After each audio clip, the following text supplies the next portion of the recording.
এই বারাসাতেরই একজন বাসিন্দা। তো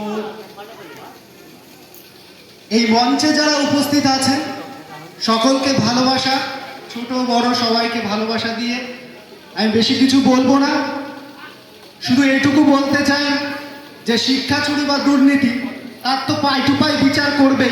আমাদের নেতৃত্ববর্গ তারা এসেছে, পুঙ্খানুপুঙ্খ বিচার করে নেবে এবং আদায় করে নেবে, আপনাদের বুঝিয়ে দেবে যে এই টাকা কোথায় রাখা ছিল, কার ফ্ল্যাট থেকে উদ্ধার হয়েছিল, আর কি কোথায় পাওয়া যাবে, তার পাই টু পাই বিচার আজ করবে। আজ আপনাদের সামনে আমি সাহস হয়ে বলতে চাই, বর্তমান আমার অনেক গ্রামবাসী মা বোনরা আছে ভয়তে বা লোভে তারা কিন্তু তৃণমূলের মধ্যেই রয়েছে। আমি জানি না যে দল ভালোবাসে সে দল তাকে করতে পারে, কিন্তু আপনারা একটু ভাবুন তো, একটু ভেবে চিন্তে বিচার করুন, তারপরে আপনি ভাববেন যে ওই দলটিতে থাকা যায় কি যায় না। আজ আমি এই মাইক্রোফোনটা হাতে নিয়েছি শুধুমাত্র আমার গ্রামবাসীদের নয়, আমার গ্রামের প্রত্যেকটা বাচ্চা থেকে শুরু করে সমস্ত গুরুজনদের আমি বলতে চাই, কিছুদিন আগে একজন ব্যক্তি ঠিক এইখানটায় দাঁড়িয়ে বলছিলেন যে এখনো পর্যন্ত দুধের দাঁত পড়েনি, রাজনীতি করতে এসেছে। তো সেই কাকুর উদ্দেশ্যে বলে যাচ্ছি, রাজনীতি আপনি কি দেখেছেন কাকু? তারের জামানা শেষ, ইন্টারনেটের জামানা শুরু। এখন 18 বছর হলে প্রত্যেকটা ছেলে মেয়ে রাজনীতি করবে, তার প্রাপ্য আদায় করবে, যে দুর্নীতি চলছে তার বিরুদ্ধে রুখে দাঁড়াবে। আপনারা দেখে শুনে চোখে চোখ রেখে কথা বলার মতন ক্ষমতাও যদি না দেখে, আমি তার পাশে দাঁড়াবো। অন্যায়কে প্রশ্রয় দেব না, অন্যায়কে ভালোবাসবো না। তাই শুধুমাত্র ওই কাকুর উদ্দেশ্যে বলে যায়, আমরা কোনো ভয় পাই না। যদি কোনো ভয় পেতাম বা ভয়ের আশ্রয় নিতাম তাহলে তৃণমূলের আশ্রয় নিতে পারতাম, কিন্তু নয়। আজ আমি এখানে বুক ফুলিয়ে বলে যাচ্ছি যে যতদিন থাকবো, যদি মরতে হয় এই বিজেপির পতাকা, যেখানে আমার সনাতন ধর্মকে ভালোবাসার মানুষ যারা এই সনাতন ধর্মকে ভালোবাসে, অন্তত পক্ষে আমার মোদিজি যে সনাতন ধর্মকে সাপোর্ট করে, আমি তার জন্য যদি মরতে হয় এই শুধুমাত্র বিজেপির পতাকায় জয় শ্রীরামের ধ্বনিতে আমি মরতে চাই। মাকে বলে দিয়েছিলাম যদি রাজনীতি করি তো তেমন ভাবে করব, মানুষকে বোঝাতে না পারলেও তাকে কোনো সময় ক্ষতি করব না, তাকে বোঝানোর চেষ্টা করব।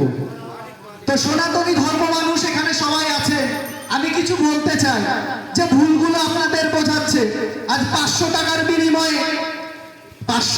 বিনিময়ে স্বাস্থ্যসাথী, লক্ষ্মীর ভান্ডার এইগুলো দিয়ে আমি বলতে চাই, আপনারা আজ থেকে বিগত 30 বছরের মধ্যে দেখতে পারবেন আপনার বাড়ির মা, আপনার বাড়ির বোন রাস্তাতে যে গেলেও নির্যাতনের শিকার হবে। তার একমাত্র জায়গা হচ্ছে এই পশ্চিমবঙ্গ, যেখানে মুসলিমদের আঁতুড়ঘর। ধর্ম নিয়ে আমি কথা বলি না, কিন্তু আমার ধর্মকে যদি কেউ তসরুপ করে, আমার ধর্মকে যদি কেউ ছোট করে, তার বিরুদ্ধে আমি ধিক্কার জানাই, প্রতিবাদ জানাই। যদি আমার সনাতন ধর্মকে কেউ যদি ছোট করে, সে যে ধর্মের মানুষের ঘরের থেকে টেনে নিয়ে আসা লোক আমি। আমার ধর্মকে আমি ভালোবাসি। আগামী দিনে যেন এখানে আমরা দুর্গা মায়ের পুজো করতে পারি, ভবিষ্যতেও যেন সেই প্রতিষ্ঠান নষ্ট না হয়। দাদা, আমরা দেখেছি প্রতিটা মুহূর্তে আমাদের শিক্ষা প্রতিষ্ঠান থেকে শুরু করে আমাদের সনাতন ধর্মের মন্দির তছনছ করে দিয়েছে ওই জেহাদি বাহিনীরা, যার জন্য আমার মা বাবা প্রতিটা মুহূর্তে ওখান থেকে এসেও এখনো কাঁদে। বাবা, ওখানে না বেশ ভালো গাছ ছিল, বেশ ভালো মাছ পাওয়া যেত, তাহলে আমার বাবার কাছে আমি প্রতিবাদ জানিয়েছিলাম, তাহলে তখন কেন রুখে দাঁড়াওনি? আমাদের এই পশ্চিমবঙ্গ যাতে ভাগ না হয় তার জন্য একমাত্র যে শ্যামাপ্রসাদ মুখার্জি আমাদের হয়ে লড়েছিলেন, আজ তার জন্য আমরা পশ্চিমবঙ্গে বসবাস করছি। দিয়েছে আজ পশ্চিমবঙ্গের মানুষ সেই সম্মানটা, দিয়েছে এই ভারতীয় জনতা পার্টি, যেটা কিনা এই সরকার কখনো স্বীকার করে না, যার জন্য আছে পশ্চিমবঙ্গ আমরা এখনো বলতে পারি ভারতের আমরা নাগরিক। আমি আর আমার বক্তব্য দীর্ঘায়িত করব না, তবে কিছু কথা আর একটু বলে যাই, না বললে মনের মধ্যে আফসোস থেকে যাবে। এই মাইক্রোফোন যখন ধরা শিখে গেছি, তো অবশ্যই আপনাদের কানে অবশ্যই আপনাদের বোঝানোর মতন ক্ষমতা আছে। আপনাদের যে সমস্ত জিনিসগুলো দিয়ে কেন্দ্র সরকার থেকে ভয় দেখাচ্ছে, কি দেখাচ্ছে? NRC, CA. আমি বলেছি শিক্ষায় যে দুর্নীতি হচ্ছে তার পাই টু পাই বিচার করবে আমাদের সদস্যগণ। কিন্তু আমি যেটা বলতে চাইছি সেটা আপনারা একবার ভাবুন, যে এনআরসি নিয়ে আপনাকে ভয় দেখাচ্ছে, যে সিএ নিয়ে ভয় দেখাচ্ছে। আপনার ঘরের একটা শিক্ষিত ছেলেকে মোবাইলটা দিন, আপনাকে 5 মিনিটের মধ্যে বলে দেবে যে এনআরসি কি, সিএ কি। আর এখানে বড় বড় নেতৃত্ব আছে, তারা বোঝানোর মতন তাদের কিছু নাই, তারা আমার থেকে বড় রাজনীতিবিদ। এছাড়া রয়েছে যে কেন্দ্র সরকার থেকে আরো রকম প্রকল্প, জিএসটি বাড়িয়ে দিচ্ছে, কথাটা শুনেছি। আচ্ছা ভাবুন তো, মমতা ব্যানার্জি এই তো কিছুদিন আগে বলে গেলেন মুড়িতেও জিএসটি। আচ্ছা বলুন, মুড়িতে জিএসটি কে বলেছে? জিএসটির ফুল ফর্ম কি? Global service tax. আপনি জানেন যে মুড়ি সার্ভিসিং যে করছে, তে লাখ লাখ টাকা ইনকাম করছে, সে যদি সরকারকে তার খুঁটিনাটি জিনিস যদি বা তার 5 পয়সা যদি না দিতে পারে, তো সেই টাকাটা কোথা থেকে আসে? যে সরকার থেকে জিএসটিটা আসে, ওটা আপনাদেরই টাকা, আপনাদেরই দেওয়া হয়। সেই জিএসটি থেকে ভয় দেখাচ্ছে। আপনি কি জানেন আমাদের বলছে না আটাতে নাকি জিএসটি? আচ্ছা আপনি কি একবার ভেবে দেখুন, 300 টাকা কেজি প্যাকেটের আটা কি আপনি খান? খান না কিন্তু। আপনি খান ওই 20 টাকা বা 30 টাকা কেজির আটা বা ময়দা। খাই তারা একমাত্র যারা প্রচুর পরিমাণে ধনী এবং প্রচুর পরিমাণে তাদের অর্থ সম্বল আছে, ভোগ বিলাস ভাবে জীবন কাটায়। আর সেখান থেকে যদি জিএসটি দিতে হয়, তাহলে সেই গরিব থেকে বড় লোকদের কাছ থেকে সেই জিএসটি টাকা নিয়ে এসে পৌঁছে দিচ্ছে কাদের কাছে? আপনাদের জন্য। আপনাদের 100 দিনের কাজ সড়কে, রাস্তাঘাট, স্কুল কলেজে, সেটা কিন্তু তুলে ধরছে আমাদের কেন্দ্র সরকার। আপনারা কি জানেন? সেটা জানেন না। হয়তো আপনারা আমার থেকে বেশি বোঝেন, সবসময় এটা ভাববেন যে হয়তো জিএসটি বাড়ালে আপনাদের। আমিও আজকে মুড়ি কিনে খাই, আমিও আজকে আটা কিনে খাই, তবে সরকারকে ট্যাক্স দিতে চাই, যে ট্যাক্সটা শুধুমাত্র আমার নয়, প্রত্যেকটা মানুষের ঘরে ঘরে, প্রত্যেকটা মানুষের কাছে পৌঁছায়। আর একটা জিনিস কি বলুন তো, আর একটা জিনিস নিয়ে যাচ্ছে, সেটা হচ্ছে এলপিজি। যেটা আমাদের গ্যাস, এই গ্যাসটা কোথা থেকে উৎপন্ন হয় দাদা একবার ভাবুন তো। সেই গ্যাস নিয়ে আপনাদের কাছে যাচ্ছে, গ্যাসের দাম বাড়িয়ে দিচ্ছে, গ্যাসের দাম। এই গ্যাসের দামটা কি করে বাড়ছে দাদা একবার ভাবুন। যেভাবে শুল্ক বা যেভাবে কর নিচ্ছে সেই রাজ্য সরকার, সেটা কিন্তু বাড়িয়ে আপনার কাছে চলে আসছে।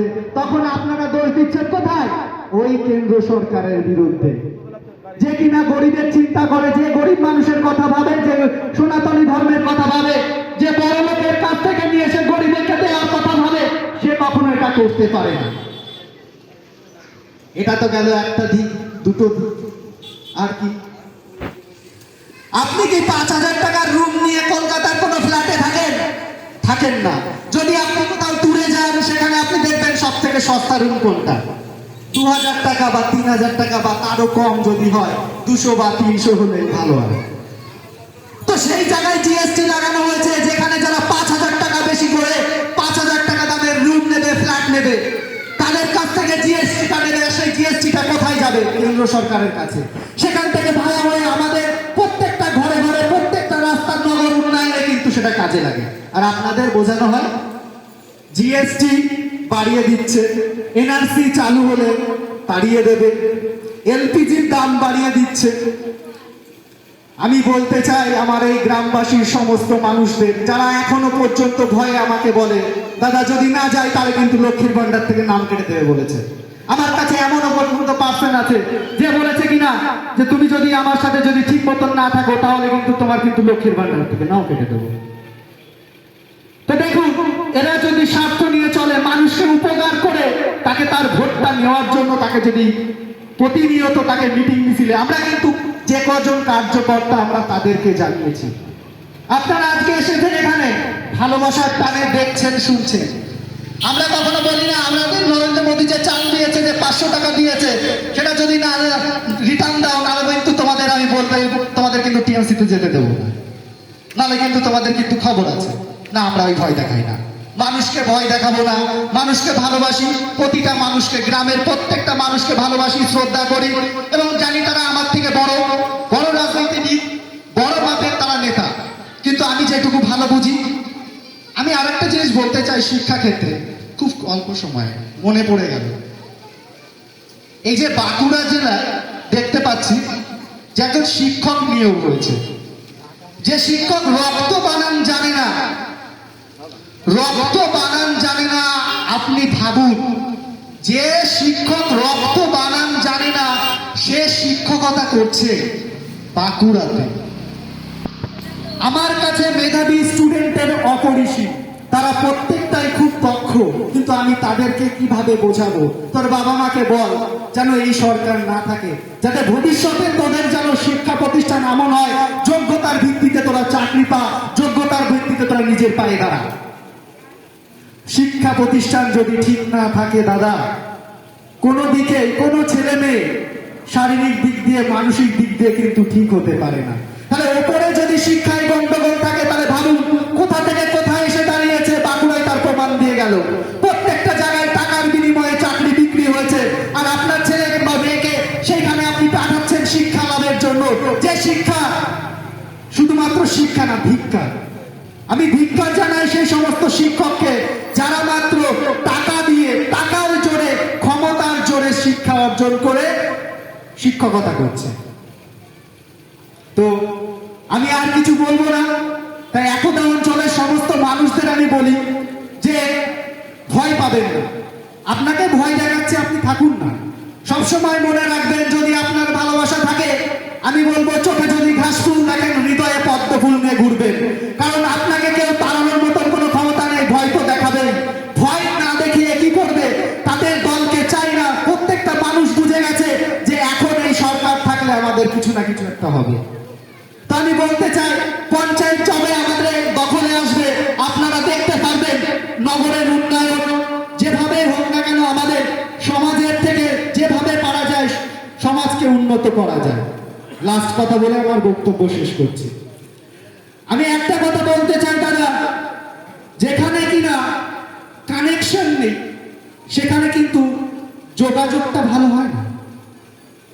আপনারা জানেন আমাদের এমএলএ সাহেব রয়েছে, তারা যখনই কোনো কিছু পঞ্চায়েতে দিচ্ছে, যখনই প্রধানমন্ত্রী থেকে আসছে, সেটা কি হচ্ছে, এখানে এসে সেটা জড়ো হলেও সেটা আমাদের মধ্যে আসতে গিয়ে অসুবিধা দিচ্ছে। কিভাবে? ওই বলছে বিজেপি থেকে আমরা পাইনি, কেন্দ্র সরকার থেকে কিছু হয়নি, কিন্তু লাখ লাখ টাকা আসে, সেটা কিন্তু আপনারা জানেন না। অনেক রকমের গাছ থেকে শুরু করে সমস্ত কিছুই আসে, কিন্তু মানুষের কাছে পৌঁছায় না। সেটা নিয়ে যায় হয়তো তৃণমূলের কোনো নেতা বা তৃণমূলের কোনো সমর্থক, তাকে যাতে তার ভোটটা পাওয়া যায়। আমি যদি বলতে চাই, তো এখানে অনেক মানুষ আমাকে ধিক্কার জানাবে, ঘৃণা জানাবে, তাতে আমার কোনো ভয় নেই। প্রত্যেক বছর যে টাকা এই পঞ্চায়েতে আসে, আপনারা জানলে অবাক হয়ে যাবে, এতদিন আমাদের এই পঞ্চায়েতের নগর উন্নয়ন হতে বাধ্য।